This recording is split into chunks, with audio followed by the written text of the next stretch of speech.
புரட்சியாளர் பழனிபாபா அவர்கள் சொல்லிக் காட்டுவதைப் போல இந்த மண்ணில் ஒரு சமூகம் யாருக்கும் அநீதி இழைக்காமல், யாருடைய சொத்தையும் அபகரிக்காமல், யாருக்கும் அக்கிரமம் செய்யாமல், அநியாயம் செய்யாமல் வாழ்கிறது என்று சொன்னால், உண்மையாய் உழைத்தோம், உதரமும் உதிர்த்தோம், உயிரையும் கொடுத்தோம், புனைப்பெயர் தந்தனர் பாகிஸ்தான் பிரியர்கள் என்று காந்தியுடன் இருந்தோம், பல களங்களில் கலந்தோம், சிறைவாசமும் சுவைத்தோம், பங்கை தர மறுத்தனர் பாட புத்தகங்களிலும் புகைப்படங்களிலும் கூட சந்திரபோஸின் போராட்ட படைகளை தலைமையேற்று சென்றோம் அன்று, அதற்கு பட்டம் தந்தனர் இன்று பயங்கரவாதிகள் என்று.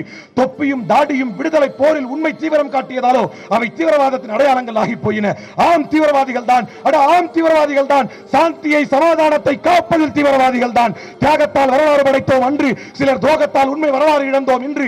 வெள்ளையனுக்கு விசுவாசமாக இருந்து நாட்டு மக்களுக்கு நம்பிக்கை துரோகம் இழைத்து ஒதுங்கி வாழ்ந்த ஓநாய்களும் பதுங்கி வாழ்ந்த பச்சோந்திகளும் பட்டங்களிலும் பதவி பல்லக்கிலும் விவசாயம் இருந்து பள்ளிக்க அடிமைத்தலை அகற்ற அயராமல் உழைத்தவனும், விடுதலை போரில் வீரமரணம் அடைந்தவனும், இருட்டு அறையில் குருட்டு பூனை இல்லாத ஒன்றை தேடுவதைப் போல இரவின் வாயிலில் விடிய எதிர்பார்த்து ஓலை குடிசையில் ஒட்டிய வயிற்றுடன் முன்னாள் மண்ணின் மைந்தர்களின் இந்நாள் வாரிசுகள் இந்த முஸ்லிம்கள்.